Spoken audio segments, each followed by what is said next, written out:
আসসালামু আলাইকুম। আজকে আমরা আলোচনা করব ইসোফেগাসের ডেভেলপমেন্ট এবং ইসোফেগাসের কিছু কনজেনিটাল অ্যাবনর্মালিটি।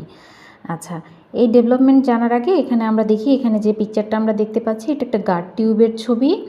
এই গার্ড টিউবটা প্রিমিটিভ গার্ড টিউব, এটা এক্সটেন্ড করে হচ্ছে বাক্যোফ্যারিঞ্জিয়াল মেমব্রেন। বাক্যাল মিন্স হচ্ছে ওরাল ক্যাভিটি, এটাকে আমরা ওরোফ্যারিঞ্জিয়াল মেমব্রেনও বলতে পারি। এখান থেকে শুরু করে আমাদের এই যে এখানে একটা অংশ দেখতে পাচ্ছি, এটা হচ্ছে আমাদের রেসপিরেটরি ট্র্যাকিওব্রঙ্কিয়াল ডাইভার্টিকুলাম বা রেসপিরেটরি ডাইভার্টিকুলাম। এই পর্যন্ত যে অংশটা এটাকে আমরা বলি ফ্যারিঞ্জিয়াল গার্ড। এই ফ্যারিঞ্জিয়াল গার্ডের নিচ থেকে শুরু করে লিভার আউটওয়ার্ডস এতটুকু পর্যন্ত এটাকে আমরা বলি ফোর গার্ড। তারপরে আমরা জানি মিড গার্ড, এই যে যতটুকু বার করা আছে এতটুকু মিড গার্ড। এরপরে ক্লোয়েকাল মেমব্রেন পর্যন্ত এতটুকু হচ্ছে আমাদের হাইন্ড গার্ড। এই ফ্যারিঞ্জিয়াল গার্ড থেকে আমাদের ডেভেলপ করে ফ্যারিংস, তারপরের অংশটুকু ডেভেলপ করে হচ্ছে ইসোফেগাস, এরপরে হচ্ছে আমাদের স্টোমা। এই ছবিটাকে যদি আমরা আরেকটু ক্লিয়ারভাবে দেখি, এই যে এখানটাতে দেখতে পাচ্ছি এটা হচ্ছে আমাদের রেসপিরেটরি ডাইভার্টিকুলাম বা ট্র্যাকিওব্রঙ্কিয়াল ডাইভার্টিকুলাম। ঠিক আছে, তাহলে এটাকে যদি আমরা আরেকটু ডিটেলস দেখতে চাই, এটাকে কেটে নিলাম এই যে ফ্যারিংসের নিচ থেকে, তাহলে পিছনের এই অংশটা এখান থেকেই ডেভেলপ করবে হচ্ছে আমাদের ইসোফেগাস, আর সামনের এই যে রেসপিরেটরি ডাইভার্টিকুলাম এখান থেকে ডেভেলপ করবে যে লাং বার্ডস, যেটা আলটিমেট অ্যাডাল্ট লাং ফর্মেশন করবে। আর এই যে দুইটা পোর্শন এর মাঝে একটা পার্টিশন তৈরি হবে, যেটার নাম হচ্ছে ইসোফেজো ট্র্যাকিয়াল সেপ্টাম বা ট্র্যাকিও ইসোফেজিয়াল সেপ্টাম। হ্যাঁ, এই সেপ্টামটা করোনালি আছে। করোনালি মানে এই যে এইভাবে, ঠিক আছে, এইভাবে না, এইভাবে থাকলে ওটাকে আমরা বলতাম স্যাজাইটাল। এটা স্যাজাইটালি না, এটা কিভাবে আছে, করোনালি। এবং এটা গ্রো করে হচ্ছে নিচ থেকে উপরের দিকে, নিচ থেকে উপরের দিকে। নিচের অংশটাকে আমরা বলি কডাল পার্ট, কডা মানে টেইল, আর উপরের দিকের অংশটাকে আমরা বলি cranial part. Cranium means head, তার মানে এটার ডিরেকশনটা হচ্ছে কডোক্রেনিয়াল ডিরেকশন, এই কডোক্রেনিয়ালি ওরিয়েন্টেড। আচ্ছা, এই যে এই দুইটার মাঝখানে যখন সেপ্টাম ফর্মেশন হবে, দুইটা থেকে সেপারেটেড হয়ে যাবে। কোনো কারণে যদি এখানে সেপ্টাম ফর্মেশন না হয় তাহলে কি হবে, there is formation of abnormal communication. কার মাঝে, between the oesophagus and the trachea. এই অ্যাবনর্মাল কমিউনিকেশনটাকে আমরা বলি ট্র্যাকিও ইসোফেজিয়াল ফিস্টুলা। এই ছবিটাতে আমরা আরও কিছু কনজেনিটাল অ্যাবনর্মালিটি দেখতে পাচ্ছি। এর মধ্যে আমরা যদি ফিস্টুলাটা দেখি, এই টাইপ সিটা হচ্ছে most common type of fistula. এখানে যেটা upper end of the oesophagus, lower end of the oesophagus আর কি, এখানটা ব্লাইন্ড টিপ হবে, আর এই পোর্শনটা কমিউনিকেট করবে। তাহলে এখন আসি ইসোফেগাসের ডেভেলপমেন্টে। আমরা ইসোফেগাসের যদি হিস্টোলজি দেখি, আমরা জানি যে ইসোফেগাসে হচ্ছে কয়টা লেয়ার থাকে। ফার্স্টে ভিতর থেকে বাইরের দিকে mucosa, then submucosa, then muscular layer, and then the serous coat or adventitia. Okay, এখন এই যে আমরা জানি যে মিউকাস লেয়ারে আবার 3টা লেয়ার থাকে। এর মধ্যে হচ্ছে লাইনিং এপিথেলিয়াম বা সারফেস এপিথেলিয়াম, দেন ল্যামিনা প্রোপ্রিয়া, আর এরপরে আছে হচ্ছে আমাদের এই যে চিকন একটা লেয়ার দেখতে পাচ্ছি, এটার নাম হচ্ছে মাস্কুলারিস মিউকোজা। হ্যাঁ, এর নাম কি, মাস্কুলারিস মিউকোজা। তাহলে এখন আসি ডেভেলপমেন্টে। ইসোফেগাসের এই যে লাইনিং এপিথেলিয়াম এবং ল্যামিনা প্রোপ্রিয়াতে যে গ্ল্যান্ডগুলো থাকে, এই লাইনিং এপিথেলিয়াম এবং গ্ল্যান্ড ডেভেলপ করে এন্ডোডার্ম অফ ফোরগাট। কারণ আমরা জানি ইসোফেগাস কোন গাটের অংশ, ফোরগাটের অংশ, এই জন্য লাইনিং এপিথেলিয়াম এবং গ্ল্যান্ড ডেভেলপ করবে এন্ডোডার্ম অফ দ্য ফোরগাট। এখন আসি রেস্ট পার্ট। রেস্ট পার্ট মানে কি বোঝাচ্ছি, তাহলে রেস্ট পার্টের মধ্যে আমাদের আছে এই যে মাস্কুলারিস মিউকোজা, সাবমিউকোজার মধ্যে থাকে ব্লাড ভেসেল, তাই না? এছাড়া এখানে আরও কিছু গ্ল্যান্ডস ব্লাড ভেসেল থাকতে পারে, কানেকটিভ টিস্যু থাকবে, এবং এই যে মাসল লেয়ার, দ্যাট ইজ মাস্কুলেচার, এবং দ্য আউটার যে লেয়ারটা সেরাসকোট। এই বাকি সবগুলো অংশ ডেভেলপ করে স্প্ল্যাঙ্কনোপ্লুরিক লেয়ার অফ ল্যাটারাল প্লেট মেজোডাম। এখন স্প্ল্যাঙ্কনো মানে কি, স্প্ল্যাঙ্কনো মানেই হচ্ছে ভিসেরা। আমরা যদি এই ছবিটা দেখি, এই যে এই ছবির মধ্যে এই যে মাঝখানে যে এই যে অংশটুকু, এই যে হলুদ কালার, এই মাঝের এই অংশটুকুটা হচ্ছে আমাদের গাট টিউব। ঠিক আছে, এটা হচ্ছে আমাদের এন্ডোডাম। এর বাইরে যে রেড কালার অংশটুকু দেখা যাচ্ছে না, রেড কালার অংশটুকু, এটা হচ্ছে মেজোডাম। তারপরে এই যে একদম বাইরের দিকে ব্লু কালার যে স্ট্রাকচার দেখা যাচ্ছে, এটা হচ্ছে একটোডাম। তাহলে বাইরের দিকে হচ্ছে একটোডাম, তার ভিতরের দিকে মাঝখানে হচ্ছে এটা মেজোডাম, আর একদম ভিতরের দিকে এই যে ইয়েলো কালার, এটা হচ্ছে আমাদের এন্ডোডার্ম। তাহলে আমরা কি বলতে পারি, আমাদের গাট টিউব যে পুরাটাই এটা ডেভেলপ করে হচ্ছে আমাদের এন্ডোডার্ম থেকে। তাহলে পুরা বলতে কি বোঝাচ্ছি, আমরা বলছিলাম lining epithelium and glands of mucosa, এটা ডেভেলপ করবে এন্ডোডার্ম। যেহেতু ইসোফেগাস ফোর গাটের, এই জন্য আমরা বলবো এন্ডোডার্ম অফ ফোর গাট। আর রেস্ট পার্ট মানে কি, রেস্ট পার্ট মানে এই যে আমাদের মাস্কুলারিস মিউকোজা ছিল, সাবমিউকোজা, দেন মাসল লেয়ার, তাই না, ভেসেলস, কানেকটিভ টিস্যু, এরা কোথা থেকে ডেভেলপ করবে, এটা ডেভেলপ করবে হচ্ছে ল্যাটারাল প্লেট মেসোডার্ম।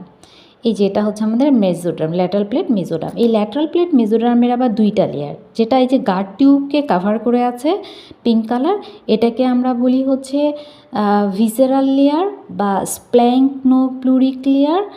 আর এই যে বাইরের দিকে এটা হচ্ছে প্যারাইটাল লেয়ার। তো যেহেতু ইসোফেগাস একটা ভিসেরা, তাহলে এটা কোথা থেকে, এই ভিসেরাল লেয়ার আরেক নাম বলেছিলাম স্প্ল্যাঙ্কনোপ্লুরিক লেয়ার। তাহলে rest part develop from splanchnopleuric layer of lateral plate mesoderm. আচ্ছা, ইসোফেগাস হচ্ছে যখন ডেভেলপ করে ফার্স্ট অবস্থায় এটা অনেক ছোট ছিল, শর্ট ছিল। এরপরে হার্ট, লাংস এরা ধীরে ধীরে নিচের দিকে নামতে থাকে, মানে কডাল ওয়ার্ড ডিসপ্লেস হয়। এই হার্ট লাং যখন নিচের দিকে নামতে থাকে, সাথে সাথে ও ইসোফেগাসকে টেনে লম্বা করে, ঠিক আছে। আর ইসোফেগাস যখন টেনে একটা জিনিস লম্বা হয়, তখন ভিতরে যদি কোনো কিছু লুমেন থাকে, মানে কোনো একটা গ্যাপ ক্যানাল থাকে, সে ক্যানালটা টানে লম্বা করলে কি হবে, টেনে লম্বা করলে ওই ক্যানালটা নাই হয়ে যাবে, তার মানে লুমেনটা অবলিটারেটেড হবে। পরবর্তীতে কি হয়, এই লুমেনটা যে ভ্যানিশ হয়ে গিয়েছিল, অবলিটারেটেড হয়ে গিয়েছিল, এটা আবার রিক্যানালাইজ হয়, এর ভিতরে আবার ক্যানেল ফর্মেশন হয়। এবং কিভাবে ক্যানেলটা ফর্মেশন হয়, এর মাঝখানে যে সেলগুলো ছিল সেন্ট্রাল সেল, এগুলো ধীরে ধীরে কি হয়, গ্র্যাজুয়ালি এটা ডিসইন্টিগ্রেশন হয়। এই সেন্ট্রাল সেলগুলো ডিসইন্টিগ্রেশন হওয়ার মাধ্যমে এখানে ক্যানেল ফর্মেশন হয়। আচ্ছা, আমরা হিস্টোলজি থেকে আরও কিছু জানবো। যেমন আমরা জানি যে এর মাসল লেয়ারে আউটারের মাসলটা কেমন থাকে, আউটারের মাসলটা থাকে হচ্ছে লঙ্গিটিউডিনাল, এই যে আউটার মাসলটা লঙ্গিটিউডিনাল। এবং এটাকে কেটে আমি যদি ইনার মাসল লেয়ারটাকে দেখি, ইনার মাসল লেয়ারটা হচ্ছে সার্কুলার। এটা থ্রু আউট দ্য ডাইজেস্টিভ ট্র্যাক্টে এইরকমই থাকে, outer longitudinal and inner circular, except the stomach. আমরা স্টোমাক এটা পরে ডিসকাস করব। আমরা জানি যে মাসল লেয়ার দুইটার মাঝে একটা নার্ভ প্লেক্সাস থাকে এবং সাবমিউকোজাতে একটা নার্ভ প্লেক্সাস থাকে। এটা বোঝার সুবিধার থেকে আমি স্মল ইন্টেস্টাইনের হিস্টোলজিটা দেখাচ্ছি এখান থেকে। এই যে এখানে দেখা যাচ্ছে outer longitudinal muscle and inner circular muscle. এখানে একটা নার্ভ প্লেক্সাস আছে, যেটা একটা প্রিগ্যাংলিয়নিক প্যারাসিম্প্যাথেটিক নার্ভ প্লেক্সাস। এই নার্ভ প্লেক্সাসের নাম হচ্ছে অরবাক প্লেক্সাস বা মাইন্টেরিক প্লেক্সাস। আর এই যে এটা আমাদের হচ্ছে সাবমিউকাস কোট, এই সাবমিউকাস কোটে যে নার্ভ প্লেক্সাসটা থাকে এটাকে বলা হয় মিসনার্স প্লেক্সাস। এটা আমরা সহজে কিভাবে মনে রাখবো, মিসনার্সে এস আছে, সাবমিউকোজাতেও এস আছে। হ্যাঁ, তাহলে সাবমিউকোজাতে যে প্লেক্সাসটা এটা মিসনার্স প্লেক্সাস, আর মাসল লেয়ার দুইটার মাঝে যে প্লেক্সাসটা এটাকে বলা হয় অরব্যাক প্লেক্সাস বা মাইন্টেরিক প্লেক্সাস। জন্মগতভাবে যদি এই নার্ভ প্লেক্সাস, প্যারাসিম্প্যাথেটিক নার্ভ প্লেক্সাসটা অ্যাবসেন্ট থাকে, তাহলে একটা ডিজিজ কন্ডিশন তৈরি হয় যেটার নাম হচ্ছে অ্যাকালেশিয়া কার্ডিয়া। আমরা জানি প্যারাসিম্প্যাথেটিক নার্ভের হচ্ছে মোটর অ্যাকশন আছে ইসোফেগাস, তাই না। মোটর অ্যাকশন মানে এটার ফাংশন, এটা কি করে, ইসোফেগাসটা একটা ওয়েভ লাইক কন্ট্রাকশন করে। এই ওয়েভ লাইক কন্ট্রাকশনটাকে বলা হয় পেরিস্টালসিস। এটার কারণে কি হয়, খাবারটা ইসোফেগাস থেকে স্টোমাকে যেতে পারে। তাহলে এটা হচ্ছে প্যারাসিম্প্যাথেটিকের অ্যাকশন। এখন যদি কোনো কারণে এই প্যারাসিম্প্যাথেটিক নার্ভ সেলগুলো, যেমন মাইন্টেরিক প্লেক্সাস, অরব্যাক প্লেক্সাসের সেলগুলো যদি জন্মগতভাবে অ্যাবসেন্ট থাকে, কনজেনিটালি অ্যাবসেন্ট থাকে, তাহলে এই যে ইসোফেগাসটা, এই যে এটা নর্মাল ইসোফেগাস, এই নর্মাল ইসোফেগাসটা ওয়েভ লাইক কন্ট্রাকশন করতে পারবে না, যার কারণে খাবারটা ইসোফেগাস থেকে স্টোমাকে যাবে না। এই যে এখানে ইসোফেগাস থেকে খাবারটা স্টোমাকে যেতে পারছে না, কারণ এই যে এখানে অ্যাপেরিস্টালটিক অ্যাকশন, এখানে এটা নড়াচড়া হচ্ছে না, ওয়েভ লাইক কন্ট্রাকশন হচ্ছে না, এবং লোয়ার এন্ড মানে কার্ডিয়াক এন্ড, এই যে স্টোমাকের কার্ডিয়াক এন্ড, এটা রিল্যাক্স করছে না। এই কন্ডিশনটাকে আমরা বলি অ্যাকালেশিয়া কার্ডিয়া। তার মানে আমরা কি বলতে পারি, অ্যাপেরিস্টালটিক অ্যাকশনটা মুভমেন্ট হওয়ার না কারণে এবং লোয়ার এন্ড অফ দ্য ইসোফেগাসটা রিল্যাক্স না করতে পারার কারণে খাবারটা এখানে জমা হচ্ছে। এই কারণে আপার এন্ডটা এক্সপান্ডেড হচ্ছে, ডিস্টেন্ডেড হচ্ছে, আর লোয়ার এন্ডটা এরকম কনস্ট্রিক্টেড থাকছে। কেন এমন হচ্ছে, জন্মগতভাবে প্যারাসিম্প্যাথেটিক নার্ভ সেলগুলো অ্যাবসেন্ট থাকার কারণে। এটা হচ্ছে একটা রেডিওলজিক্যাল ফিগার। এটাতে কি করা হয়েছে, বেরিয়াম নামে একটা কন্ট্রাস্ট, সাদা রঙের একটা পদার্থ এটা খাইয়ে দেওয়া হয়েছে। দেখা যাচ্ছে যে এই বেরিয়াম কন্ট্রাস্টটা, এই যে এটা হচ্ছে ইসোফেগাসের আউটলাইন, এই পোর্শনটাতে ইসোফেগাসটা কি হয়ে আছে, ডিস্টেন্ডেড হয়ে আছে। আর লোয়ার এন্ডটা মানে cardiac and of the stomach, এটা এক্সপান্ড করতে পারছে না, এটা রিল্যাক্স হতে পারছে না। এই জন্য লোয়ার এন্ডটা দেখো ইঁদুরের লেজের মতো, র্যাট টেইল অ্যাপিয়ারেন্স, অথবা কি বলতে পারি পাখির ঠোঁটের মতো, বার্ড বিক অ্যাপিয়ারেন্স হয়েছে। এই কন্ডিশনটাকে আমরা কি বলছি, অ্যাকালেশিয়া কার্ডি অর কার্ডিওস্পাজম। এছাড়া আরেক ধরনের কনজেনিটাল অ্যাবনর্মালিটি হতে পারে ইসোফেগাসে। আমরা জানি ইসোফেগাসের এই যে যখন এটা লম্বা হচ্ছিল, টেনে নিচের দিকে আসছিল, এটা সেন্ট্রাল সেলগুলো তো এখানে কি ছিল, এখানে কোনো লুমেন ছিল না। পরবর্তীতে এটা কি হয়েছে, নেক্সট এটা রিক্যানালাইজেশন হয়েছে, এবং এই অবলিটারেটেড লুমেনটা আবার রিক্যানালাইজেশন, সেন্ট্রাল সেলগুলো ডিসইন্টিগ্রেশন হওয়ার কারণে এখানে আবার লুমেন হয়েছে। এখন কোনো কারণে যদি সেন্ট্রাল সেলগুলো ডিসইন্টিগ্রেশন না হয়, তাহলে ফেইল টু ডিসইন্টিগ্রেশন হলে কি হবে, এই পোর্শনটা এরকম ন্যারোই থেকে যাবে। ঠিক আছে, এই কন্ডিশনটাকে আমরা বলি হচ্ছে অ্যাট্রেশিয়া। এখানে আমরা আরেকটা ছবি দেখতে পাচ্ছি, ট্র্যাকিও ইসোফেজিয়াল ফিস্টুলা। এখানে কি হয়েছে, ইসোফেগাসটা ট্র্যাকিয়ার সাথে অ্যাবনর্মাল কমিউনিকেশন করেছে। আচ্ছা, তাহলে এগুলোই হচ্ছে কনজেনিটাল অ্যাবনর্মালিটি। এর মধ্যে আমরা দেখলাম tracheo oesophageal fistula, then congenital atresia of oesophagus, কার্ডিওস্পাজম।